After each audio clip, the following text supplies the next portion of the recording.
인간관계가 좋을 때는 얻는 이점이 많습니다. 자존감이 높아져 긍정적인 힘이 솟아나고 스스로 행복하다고 느끼게 된답니다. 주변에 내게 힘이 되어주는 사람이 많다고 느낄 때 이러한 긍정적인 힘은 더욱 강해집니다. 반면에 인간관계가 나쁜 사람들은 자존감이 낮지요. 행복감을 느끼는 정도도 낮아집니다. 많은 사람들과 쉽게 친해지고 싶어. 그런데 왜 남들이 내게 먼저 다가오질 않을까? 저 사람은 다른 사람들이 먼저 찾아와 주는데 나는 왜 안 그럴까? 먼저 다가와 줬으면 좋겠다.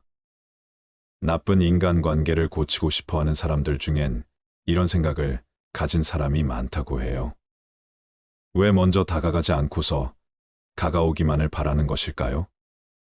오늘은 좋은 대인관계를 맺기 위한 노하우 몇 가지 말씀드리고자 합니다. 고교 대인관계에 어려움을 겪거나 가족, 친구, 지인들과 불편한 관계라면 자신을 돌아볼 수 있는 시간을 가져보시기 바랍니다. 먼저 부처님이 말씀하신 좋은 인간관계를 위해 갖춰야 덕목 7가지 말씀드릴게요.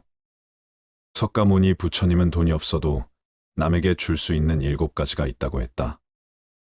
어느 날 가난하고 되는 일이 없던 이가 석가모니를 찾아가 호소했다.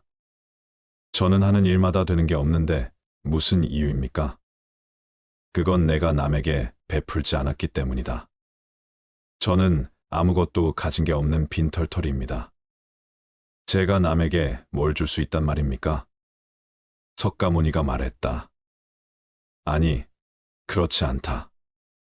재산이 없어도 누구나 남에게 줄 수 있는 게 7가지는 있다. 첫 번째, 얼굴에 화색을 띠고 부드럽고 정다운 얼굴로 남을 대하는 것이다. 좋은 인상은 복을 부른다. 껄핏하면 짜증내고 그 감정을 외부에 쏟아내는 사람을 좋아할 사람은 없다. 웃는 얼굴에 욕하기 어려운 법이다. 두 번째, 말로도 남에게 베풀 수 있다. 사랑, 칭찬, 위로, 격려, 양보 등 상대의 마음을 어루만지는 부드러운 말이 그것이다. 말은 돈 드는 것도 아닌데 유난히 인색한 사람이 많다. 좋은 말은 아낄 필요가 없다. 세 번째, 마음의 문을 열고 따뜻한 마음을 주는 것이다.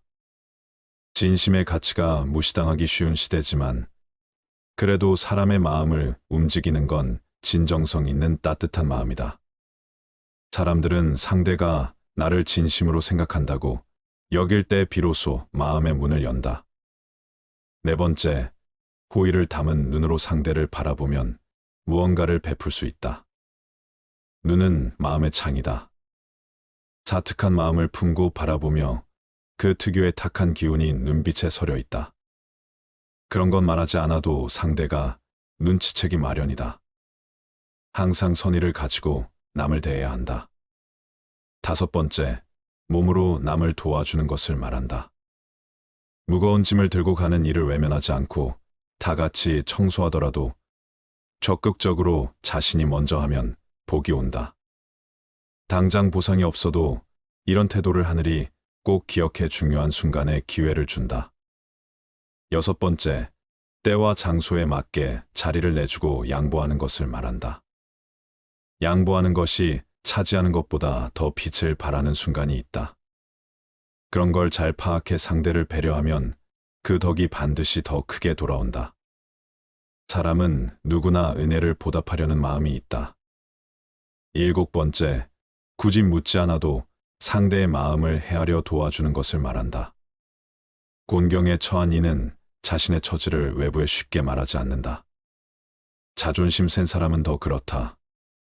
이렇게 외부에 어려움을 말하지 않는 이를 찾아 먼저 도움 주면 그 가치가 언젠가 큰 빛을 발한다. 위 7가지가 부처님이 말씀하신 좋은 인간관계를 위해 갖춰야 덕목이었습니다. 대인관계가 좋아지기 위해서는 어떤 게 중요할까요? 인간관계가 원활해지기 위한 3가지 주요소를 말씀드릴게요. 첫 번째는 사람의 행동. 두 번째는 그 사람의 말투, 세 번째는 발산하는 에너지입니다. 상대방과 가까워지기 어려운 경우가 발생하죠. 그 반대로 어떤 때는 상대방과 참 잘 맞는다는 생각이 들기도 합니다.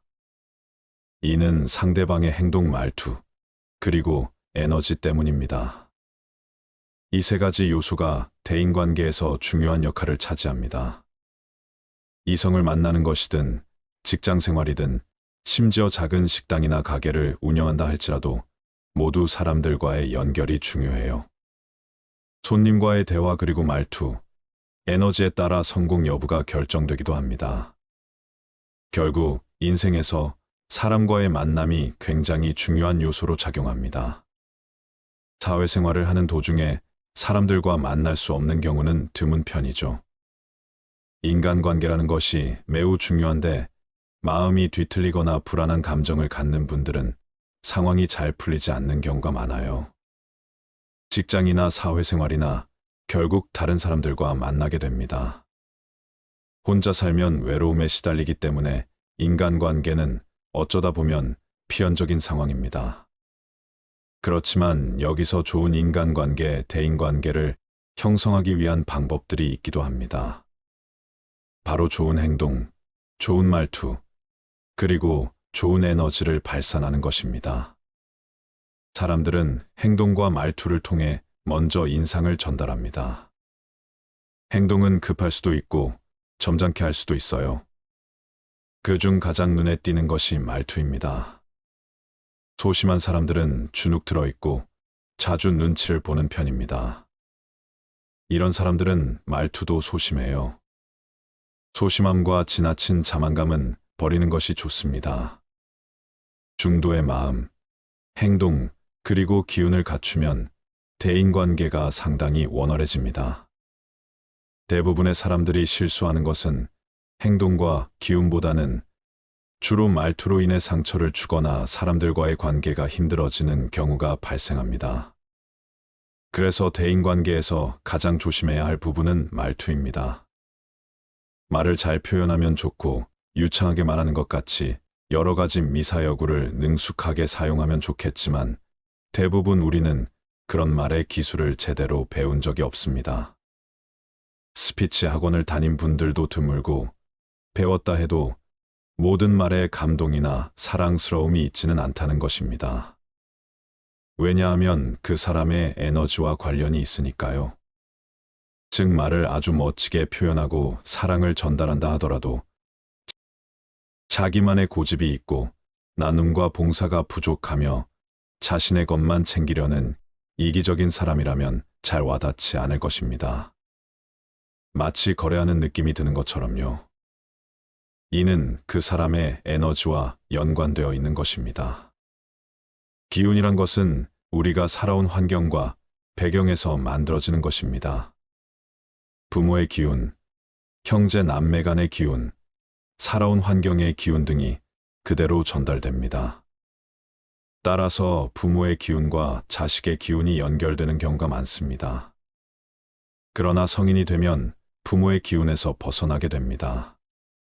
스스로 자립하게 되지만 일부 자녀들은 평생 부모의 기운을 그대로 이어받는 경우가 있습니다. 그 이유는 부모의 과거를 자꾸 회상하고 상상하는 것입니다.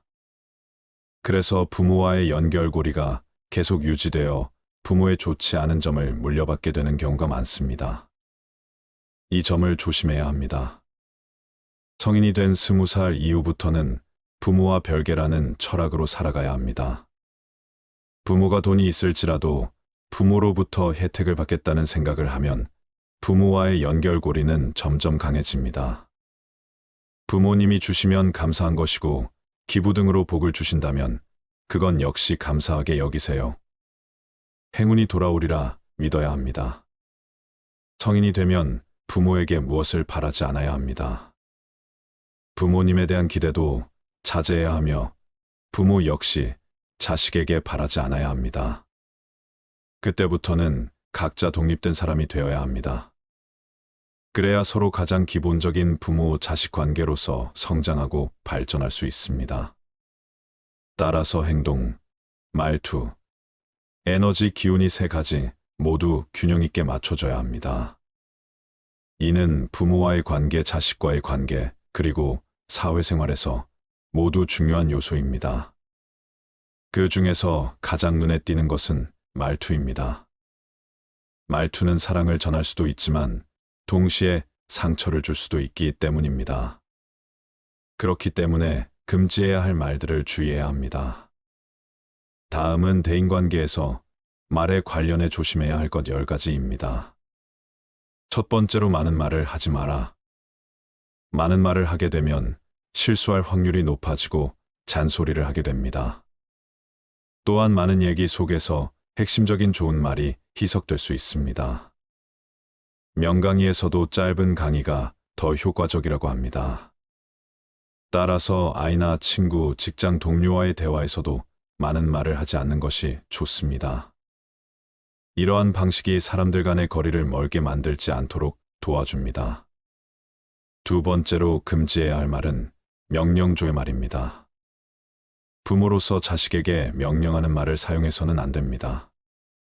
또한 배우자 사이에서도 서로에게 명령하거나 지시하는 말을 사용하지 않아야 합니다. 마찬가지로 같은 직장에서 상사라고 할지라도 반드시 명령하는 말은 하지 않는 게 좋습니다. 이렇게 하면 어떨까요? 이렇게 하면 어떻게 될까요? 이렇게 여쭤보면 상대방의 의견과 창조력이 발휘될 수 있습니다. 특히 자녀에게 혹은 부하 직원에게 명령을 하면 창조력이 떨어지고 자신의 아이디어나 의견도 사라질 수 있습니다. 항상 배려하는 말투로 대화하는 것이 좋습니다. 명령형으로 얘기하지 말고 배려하는 어조로 말씀하도록 주의해야 합니다. 세 번째로는 너무 빠르게 말하지 마라. 말이 너무 빠르면 사람들의 이해력을 향상시킬 수 없으니 적당한 속도로 말하는 것이 좋습니다. 또한 말 중에는 항상 쉼표를 사용해야 합니다. 쉼표를 사용하여 호흡을 조절해야 합니다. 이는 말에 리듬을 부여하고 듣는 사람에게 편안함을 줄 수 있습니다. 네 번째로는 말을 너무 느리게 하는 것 역시 피해야 합니다. 너무 느리게 말하면 상대방은 답답해할 수 있으며 상황에 따라 오랜 시간 동안 계속해서 이야기를 들어주기 어렵습니다. 그래서 적당한 속도로 말하는 것이 좋습니다. 적절한 속도를 유지하여 대화에 참여하는 것이 좋습니다. 다섯 번째로는 너무 큰 소리로 말하지 않아야 합니다. 큰 소리로 말하면 상대방의 귀에는 들리기 쉬울지라도 그것이 상대방에게 부담이 될 수 있습니다. 귀가 피곤해지면 뇌에도 불편함을 주는 요소가 됩니다. 좋은 말이라도 너무 큰 소리로 듣게 되면 머리가 아프게 느껴질 수 있습니다. 너무 큰 소리로 말하는 것은 좋지 않습니다. 여섯 번째로는 거짓말을 하지 마라. 내 마음에 없는 얘기는 차라리 하지 않는 것이 좋습니다. 솔직한 말을 하는 것이 좋으며 만약 내가 거짓말을 하고 싶을 때는 차라리 말을 하지 않는 것이 좋습니다. 거짓말은 인간관계를 망칠 수 있는 위험이 있습니다. 사람들이 좋은 인연관계를 가지고 있더라도 거짓말이 자주 들통나면 서로의 관계가 무너지는 경우가 있습니다. 일곱 번째로는 이간질하거나 시기 질투하는 말을 하지 마라. 인간은 보통 사람들을 대할 때마다 이간질하고 비교하고 시기 질투하는 말을 나도 모르게 합니다. 하지만 이런 말을 하는 것은 자신의 입이 더러워질 뿐입니다. 남들이 이런 말을 듣고 어떻게 생각하는지는 중요하지 않습니다. 어떤 사람은 이해해주고 들어주지만 실제로 그런 시기 질투의 말에 가장 스트레스를 받는 것은 자신입니다. 말하면서 더 생각하게 되기 때문입니다. 이런 이간질하거나 시기 질투하는 말을 하지 않는 것이 좋습니다. 그러면 내가 더 피곤해지는 결과를 초래할 수 있습니다. 여덟 번째로는 남의 나쁜 말을 하지 마라. 다른 사람은 그렇다고 할지라도 가능하면 그 사람의 장점을 찾아보세요. 나쁜 말을 하면 부정적인 말에만 주목하고 그 사람의 나쁜 면만 보게 됩니다. 이러한 이유로 남에 대한 말을 긍정적으로 해주는 것이 좋습니다. 남의 말을 긍정적으로 이야기하는 것이 좋습니다. 그러니 남의 말을 나쁘게 하지 말아야 합니다. 9번째로는 부정적인 말을 하지 마라. 죽겠어, 힘들어 죽겠어, 나 아파 죽겠어. 와 같은 부정적인 말을 하면 의미가 없어지는 것입니다. 나 병에 걸릴 것 같아, 나 힘든 것 같아. 와 같은 부정적인 말들이 미래에 대한 불확실성을 키우게 됩니다. 이렇게 부정적인 말을 자주 하는 것은 좋지 않습니다. 이러한 부정적인 말 자체가 인생을 크게 바꿀 수 있기 때문입니다. 그래서 부정적인 말을 하지 말라는 것이 중요합니다. 이러다가 우리 아들 꼴찌 되는 거 아니야. 여보, 이러다가 회사 망하는 거 아니야. 말은 에너지와 파동, 리듬이 있기 때문에 이러한 말 자체가 실제로 인생에 큰 영향을 줄 수 있다고 말씀드릴 수 있습니다. 그러므로 부정적인 말을 하지 않는 것이 좋습니다. 10번째로는 묵언하기. 묵언 즉 필요한 말만 하라는 거예요. 묵언은 말을 하지 않는 게 아닙니다. 꼭 필요한 말만 그때 적재적소에 하는 게 묵언의 원리란 말이죠. 이 10가지를 매 순간마다 마음속에 간직하고 살아가면서 대인관계, 인간관계는 문제가 없을 것입니다. 매 순간마다 10가지를 실천하며 살아가시기 바랍니다. 우리 주위에는 매사에 부정적이고 불평불만만 늘어놓는 사람이 있습니다. 이런 사람은 과감히 끊는 게 좋습니다. 행운은 선택이 아니지만 불행은 자초하는 경우가 많답니다. 삶을 늪에 빠뜨리는 대표적인 잘못 중 하나가 부정적인 사람을 곁에 두는 것이라고 합니다. 인간관계에서 부정적인 사람들의 특징으로 5가지 말씀드릴게요. 첫 번째, 기본 예의가 없다. 상대에 대한 예의를 모른다. 자기 딴엔 정당한 비판이라고 하는데 그 비판의 방식이나 수위를 조절할 줄 모른다. 공격적인 말투가 쿨한 것인 줄 안다. 혼란과 조롱이 언어 습관에 배어 있다. 욕을 안 하면 말을 못한다. 과격한 표현으로 분란을 일으키고도 뭐가 문제인지 파악 못한다. 이들과 온전한 대화를 한다는 건 거의 불가능하다. 두 번째, 사소한 것에 집착한다. 사소한 것에 쉽게 분노한다. 서비스 직원의 작은 실수조차 그냥 넘기지 않는다. 대수롭지 않게 넘어갈 일도 흥분한다. 말꼬리 잡는 말투가 습관이다. 세상의 크고 중요한 문제는 등한시하면서 작고 하찮은 것엔 목숨 건다. 그릇이 작아 유치함이 기본 품새다.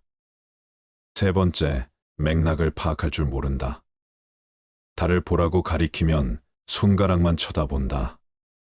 그러면서 손톱이나 손 모양 등 전혀 중요하지 않은 걸 물고 늘어진다. 상습적으로 맞춤법 지적하고 문맥을 읽지 않고 지엽적인 것만 물고 늘어지는 스타일이라 할 수 있다. 모든 건 맥락 안에서 의미를 파악해야 한다. 자기 멋대로 오해하며 비난하길 즐기는 사람은 매우 치졸한 사람이다. 네 번째, 개선할 의지가 없다. 항상 안 좋은 방향만 언급한다. 동료 중 이런 타입이 있으면 아이디어 내는 것도 부담스럽다. 뭐든 안 좋은 쪽으로만 해석하고 해결책 없는 문제점 찾기에 골몰한다. 정작 자기 할 일은 미루다 엉망으로 해놓고 쉽게 남 탓한다. 창의력은 핑곗거리 될 때만 발휘한다. 열심히 사는 사람을 비하하면서 자신의 나태함을 정당화한다. 다섯 번째, 자기 성찰이 없다. 자기 반성이 없다. 그래서 본인 잘못을 모른다.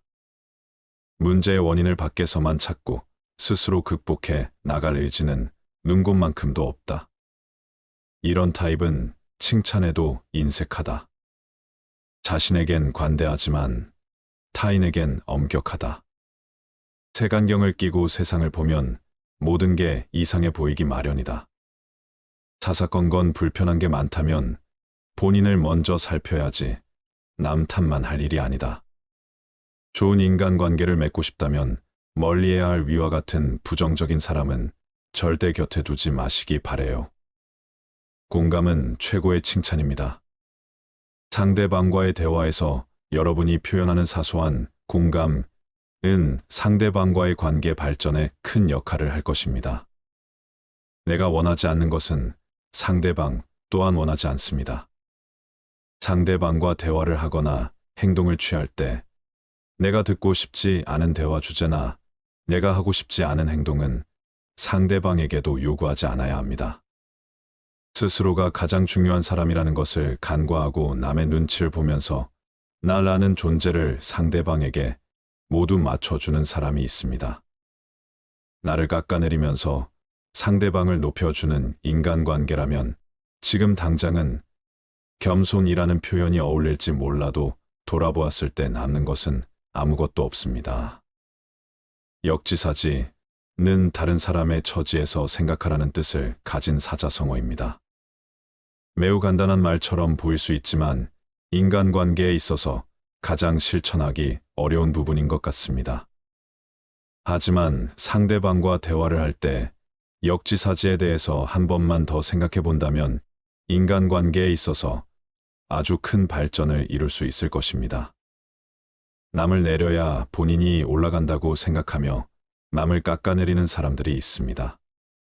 이런 사람들과 어울릴 경우 나 자신이 한없이 작아짐을 느끼기 마련입니다.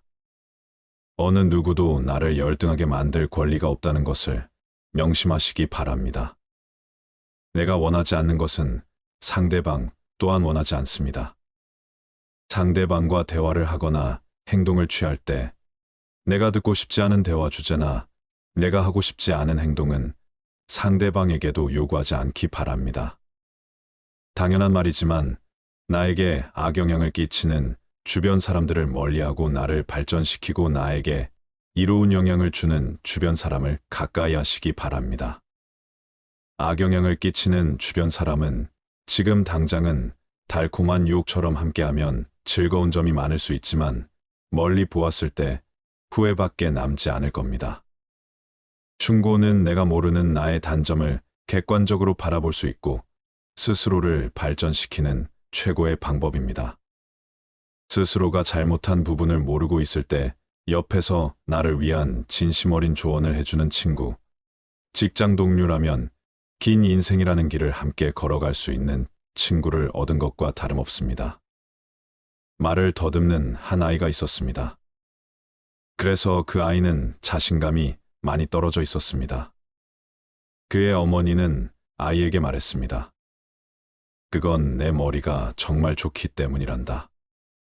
너의 혀가 너의 똑똑한 머리를 쫓아갈 수 없어서 말을 더듬는 거란다. 라고 일러주며 용기를 북돋아 주었습니다. 그 아이는 커서 세계적인 기업의 CEO인 잭 웰치가 되었습니다. 어머니의 칭찬이 없었다면 세계적인 인물이 될 수 없었을 것입니다. 칭찬은 한 사람을 바꾸는 큰 힘을 가진 단어입니다. 내가 성공하고자 한다면 나와 함께 험난할 길을 싸워줄 친구가 있어야 하는데 쉬우면서도 어려운 칭찬 한마디에 평생을 함께 걸어가 줄 친구가 생기는 것입니다. 현재 여러분의 주변에 있는 많은 사람들에게 칭찬을 해보는 건 어떨까요? 우리 삶을 방해하는 두 가지 요소가 있다. 하나는 어느 것도 끝내지 않는 것이요. 다른 하나는 어느 것도 시작하지 않는 것이다. 남을 부러워하거나 질투하지 마라. 경계하지도 마라. 오로지 최상의 자신을 만들어가는 것에만 몰두하라. 다른 사람이 무엇을 하건 상관하지 말라. 오직 자신이 무엇을 하고 무엇을 하지 말아야 할지 자신의 일에 대해서만 집중하여 생각하라. 스스로의 마음을 다스려 온전히 한 곳으로 집중할 수 있다면 그 어떤 일이든 모두 해결할 수 있다. 남을 위해서가 아니라 너 자신의 행복을 위해 선을 베풀어라. 신의 지혜를 선물로 받아라. 내 눈과 마음을 새롭게 하여 선을 베푸는 그 자체에서 기쁨을 누리는 가장 행복한 사람이 되라. 모든 것은 마음가짐에 따라 이루어진다. 사악한 마음으로 말하거나 행동하면 괴로움은 그 사람을 따라다닌다.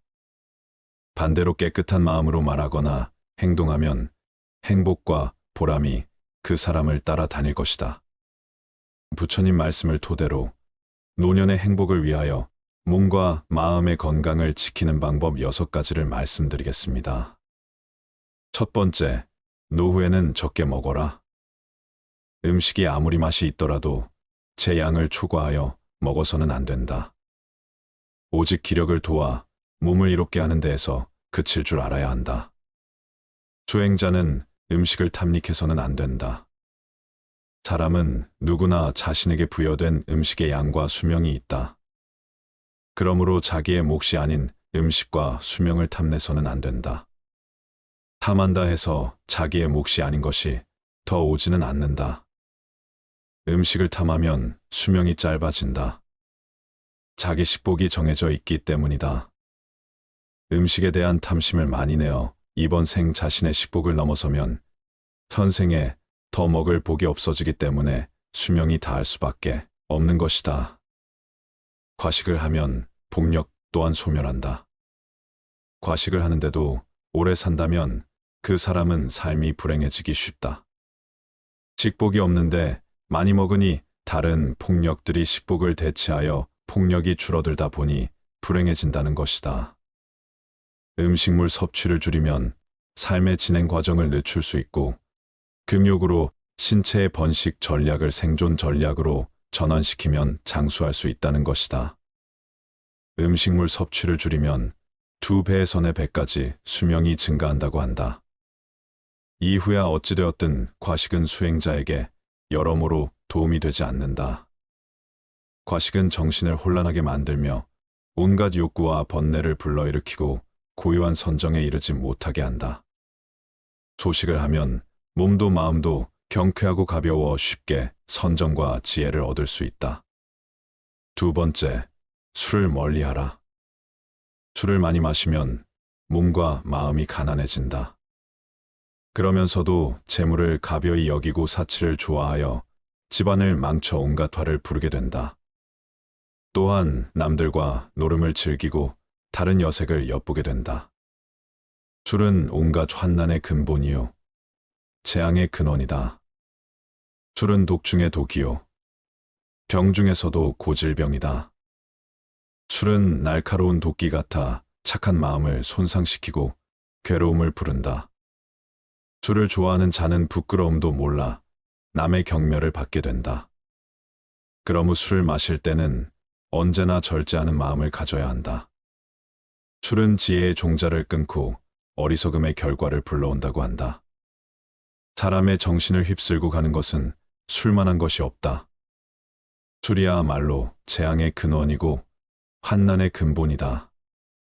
과도한 술은 착한 마음을 손상시키고 괴로움을 부르며 경멸을 받게 된다. 술을 마실 때는 언제나 절제하는 마음을 가져야 한다. 사실 술 그 자체는 선도 악도 아니고 좋고 나쁠 것도 없다. 술이라는 것 자체에 어떤 좋거나 나쁜 변하지 않는 성품이 있는 것이 아니다. 그러니 술을 먹는 행위 그 자체를 가지고 좋거나 나쁘다고 단정 지을 수는 없는 것이다. 문제는 술에 있지 않고 사람에 있다. 잘못이 있다면 술 자체가 잘못이 아니라 그 술을 먹는 사람에게 있는 것이다. 술을 먹고 정신을 잃어버리거나 취한 정신으로 온갖 악행을 한다면 그것은 술이라는 경계에 휘둘리는 것이다. 술이라는 것도 하나의 경계에 불과하다. 경계 그 자체는 언제나 좋고 나쁜 것이 아니다.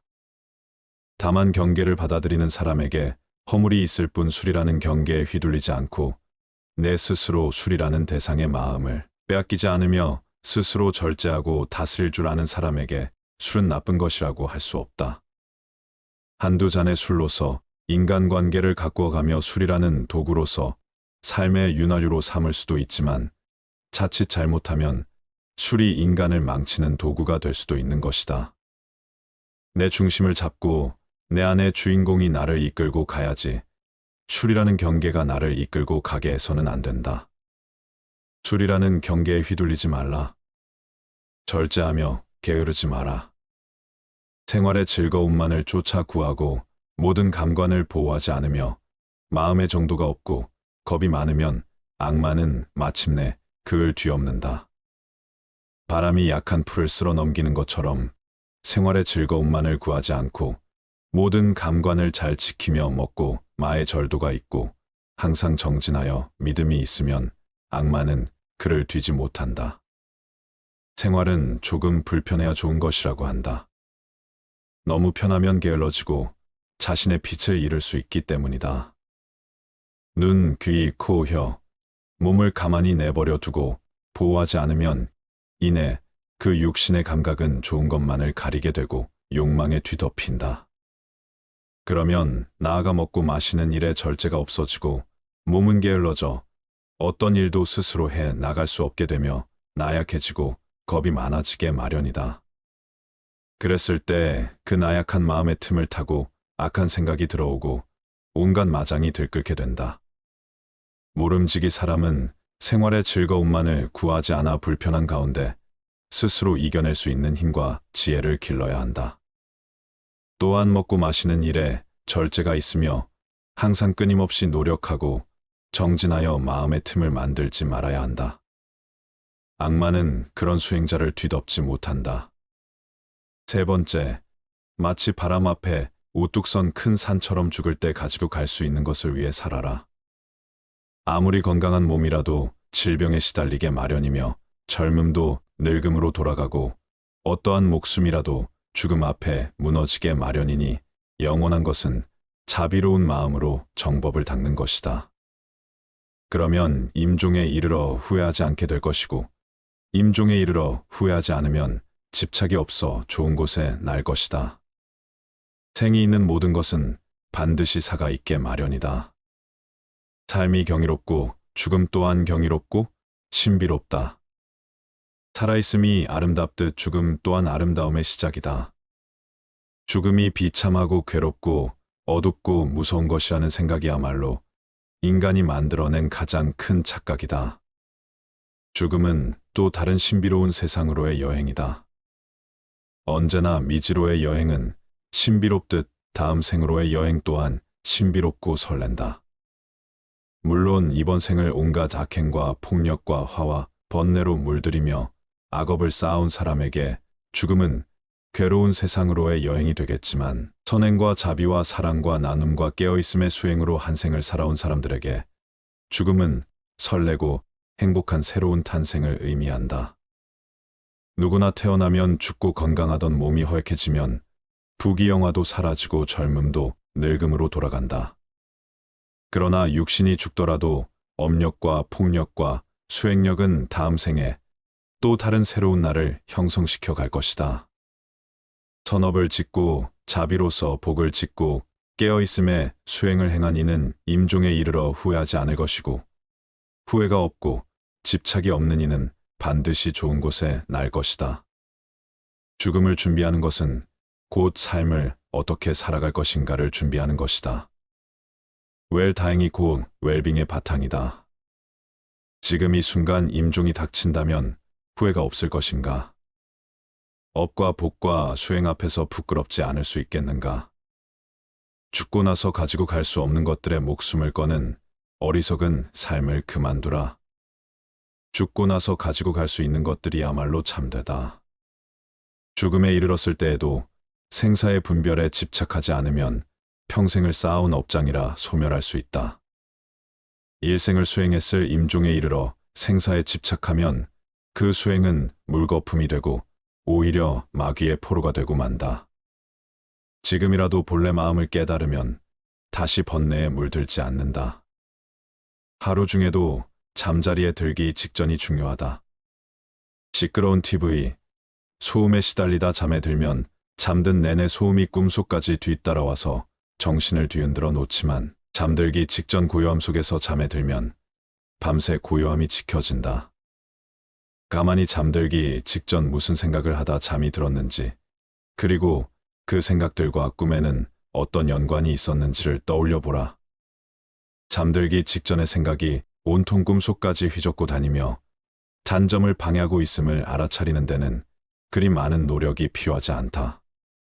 하루 중에 이처럼 잠드는 순간이 중요하듯 일평생 가운데는 죽는 순간이 중요하다.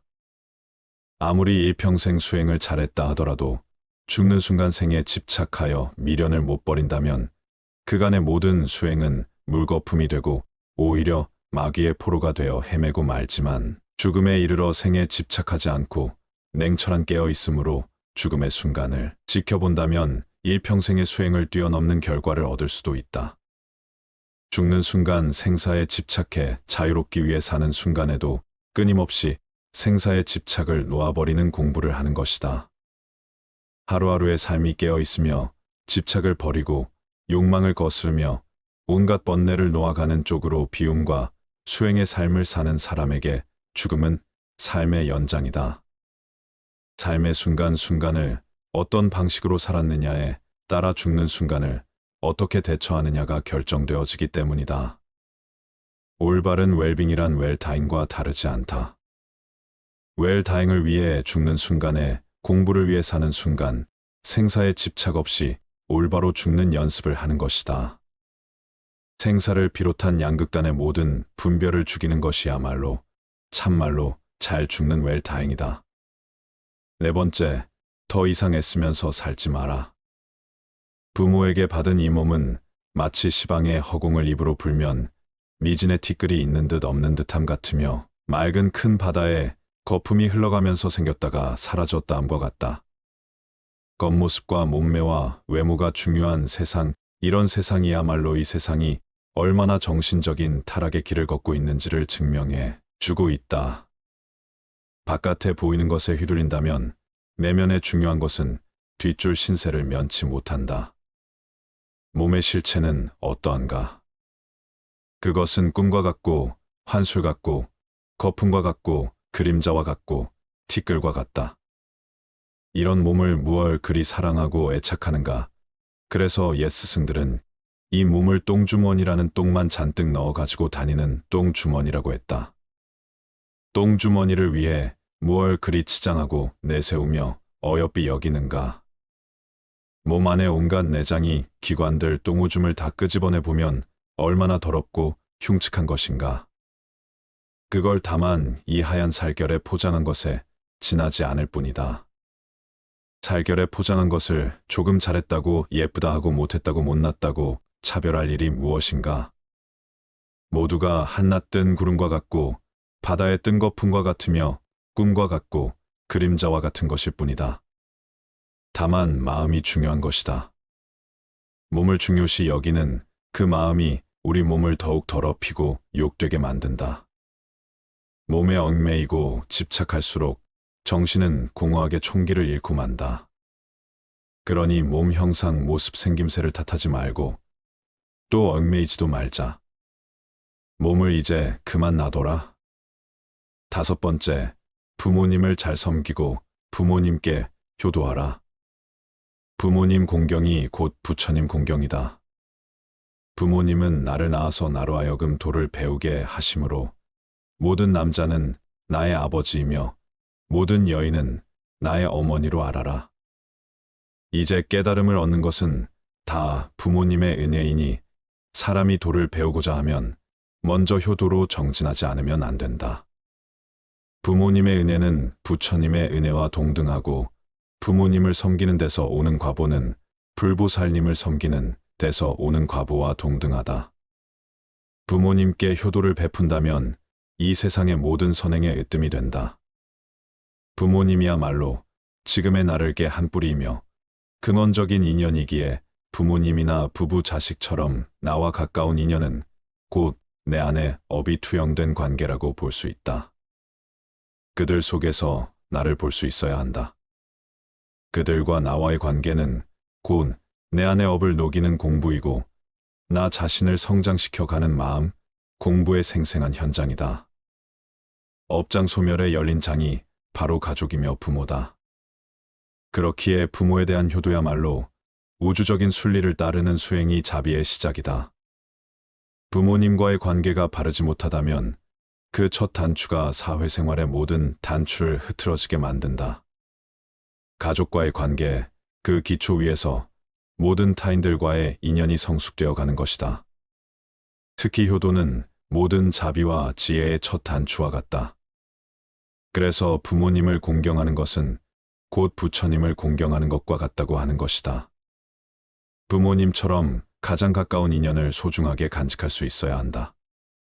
가장 가까운 인연이야말로 내 업의 나눔이니 부모님과의 관계가 껄끄럽고 아름답지 못하다면 그것은 부모님과의 닦아야 할 업이 많은 연유이다. 부모님을 잘 섬기고 부모님께 효도하라. 그것이 업장소멸의 매우 빠른 길이고 모든 공덕이 그로 인해 시작된다. 어리석은 범부들은 나를 나라고 보아 나에 집착한다. 그러나 필경에는 나도 없고 내 것도 없나니 나를 비우고 내 것이라는 생각도 비워야 한다. 법이란 생각을 일으키면 마와 법이 생기고 법이란 생각이 사라지면 나와 법도 사라진다. 내 자식이다, 내 재산이다 하면서 어리석은 사람은 괴로워한다. 사실 내 몸도 나의 것이 아닌데 어찌 자식이나 재산이 나의 것일 수 있겠는가? 내 자식이다, 내 재산이다, 내 생각이다, 내 것이다 하는 것은 다 어리석은 생각이다. 나도 내가 아닌데 내 몸도 이번 한 생 잠시 쓰고 나면 이 우주에 돌려주어야 하는데 하물며 내 소유를 어찌 내 것이라고 할 수 있겠는가? 잠시 빌렸을 뿐이다. 내 몸도 우주법계에서 잠시 빌어다 쓰는 것이고 내 소유도 잠시 법계에서 빌어다 쓸 뿐이다. 그러니 집착할 것이 없다. 내 몸도 이 우주에서 품어낸 온갖 음식을 잠시 빌려 유지하고 있을 뿐이고 내 생각도 이 세상의 수많은 생각들을 인연 따라 잠시 채용하여 내 식대로 조합해 쓰고 있을 뿐이며 내 자식도 우주적인 법계의 인연과 업의 법칙에 따라 잠깐 부모의 몸을 빌어 나왔을 뿐이다. 세상 모든 것들이 이처럼 다른 모든 존재들 의지하여 다만 잠시 그 모습을 취하고 있을 뿐이다. 세상 모든 존재는 우주의 것이며 다른 모든 존재들의 것이다. 6번째, 유산을 남겨주기 위해 자신의 귀중한 생애를 다 쓰지 마라. 내가 곧 이 우주이며 또한 나는 이 우주의 모든 존재들과 긴밀하게 연결되어 있다. 그러니 어찌 내가 누구를 가지고 내가 무엇을 집착하고 누가 무엇을 소유할 수 있겠는가? 온 우주는 전체에 의해 존재하며 전체에 의해 소유되고 있는 것이다. 그런 신성한 우주적인 것에 내 것이라는 울타리를 치면서부터 우리는 우주로부터 진리로부터 외면받고 있다. 내 것이란 울타리를 걷어내면 모든 것이 그대로 있을 곳에 있고 제자리를 찾는다. 내 것을 만들면 세계가 나뉘어 시끄럽지만 내 것을 걷어내면 세계도 나도 나뉘지 않아 고요하다. 유산을 남겨주기 위해 자신의 귀중한 생애를 다 쓰지 마라. 많은 사람들이 재물을 얻는데 더 많은 힘을 기울인다. 우리들 이웃을 보면 저마다 돈벌이에 바빠서 개미처럼 동으로 뛰고 서로 뛰고 급하게 서두르고 악착 같다. 돈 아니면 거들 떠보지 않는 상태로 자신을 방치해 버리기도 한다. 사람들은 돈을 벌면 대부분 쌓아두거나 모은 돈을 통해서 더 큰 돈을 벌 생각을 한다. 그리고 그렇게 힘들게 번 돈조차 기꺼이 써버리고 만다. 다행히 어떤 사람이 생애를 무사히 마칠 때까지 별탈 없이 돈을 엄청나게 벌었다 치자 그동안 그가 땀을 쓴 보람으로 남은 것은 단지 황금 덩어리일 뿐 이제 귀중한 세월은 다 써버리고 말았다. 남은 그 황금 덩어리를 남에게 물려줄 일만 남은 것이다. 그런 생애가 혹시 남 보기에는 호화롭고 멋지게 보일지 모르지만 그는 사실상 인생을 잃기 위해 돈을 벌었으며 남에게 빼앗기기 위해 돈을 번 것이나 마찬가지다. 돈을 벌어서 써보지도 못하고 유산으로 남겨주기 위해 귀중한 인생을 낭비했다. 그는 참으로 허망한 일을 했으며 잊힌 생애를 살았다고 말할 수밖에 없다.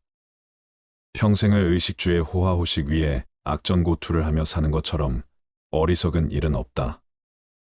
더구나 대체로 대한 유산을 물려받은 사람들은 순식간에 재산을 탕진하는 일들을 주위에서 흔히 보아왔다. 그렇다면 그는 자신의 인생도 돈을 위해 망치고 유산을 물려준 자녀까지 망치는 일을 자행해온 셈이 된다. 명예는 보배롭고 명성은 탐나는 것이지만 그것은 소수의 비범한 자에게만 허용되는 왕관이다. 그리고 그것은 돈으로도 살 수 없는 값진 것이다. 그러나 사람들은 명예의 월계관보다 재물을 더 선택하고 있다. 과연 돈이 많으면 남들이 떠받들 것이다라는 말이 사실이며 그것이 과연 행복을 가져다 줄 것인지는 의문이다. 모두가 그토록 바라던 순간은 바로 지금이다. 비록 100년을 살지라도 마음이 어리석다면 고요한 마음으로 하루를 사는 것만 못하다. 비록 100년을 산다고 하더라도 마음이 어리석고 탐욕스럽고 성냄을 일으킨다면 차라리 고요하게 그 마음을 비추며 한순간을 보내는 것보다 못하다. 살면서 탐내고 어리석음을 지으면 그것이 다 번뇌가 되고 업이 되어 윤회의 수레바퀴만 더욱 길어지게 만들 뿐이지만 고요하게 그 마음 비추며 한순간을 보낸다면 억겁의 윤회를 쉬게 할 것이기 때문이다. 한순간을 살더라도 고요한 마음으로 마음을 비추며 영상 속에서 산다면 어리석은 마음으로 100년, 1000년을 사는 것에 비할 수 없는 공덕이 생긴다. 어리석은 세월은 날이 갈수록 업장만 늘리게 되지만 고요한 한순간의 명상은 업을 소멸하고 지혜를 움트게 한다. 시간이란 환상일 뿐이다. 아무리 오랜 시간일지라도 단 한순간의 평화와 맞바꿀 수 없다. 지금은 바쁘고 정신이 없으니 나중에 기도하겠다는 사람, 지금은 삶이 버거우니 노후가 되어 조용할 때 수행하겠다는 사람, 지금은 돈이 많지 않으니 훗날 돈을 많이 벌게 되면 그때 가서 보시하겠다는 사람, 그들은 100년, 1000년보다도 더 소중한 지금 이 순간이라는 인생의 클라이막스를 놓치고 있는 것이다. 지금 행하지 않으면 더 이상 시간은 없다. 지금까지 우리는 100년, 1000년을 뒤로 미루며 지금까지 오지 않았는가? 그렇게 찾아오던 최상의 때는 바로 지금이며 최고의 장소는 바로 여기이다. 수행에서는 한순간도 버릴 것이 없다. 한순간이라도 마음을 고요히 하고 비추어 보라. 찬란한 지금 이 순간을. 부처님 말씀을 토대로 노년의 행복을 위하여 몸과 마음의 건강을 지키는 방법을 말씀드렸습니다.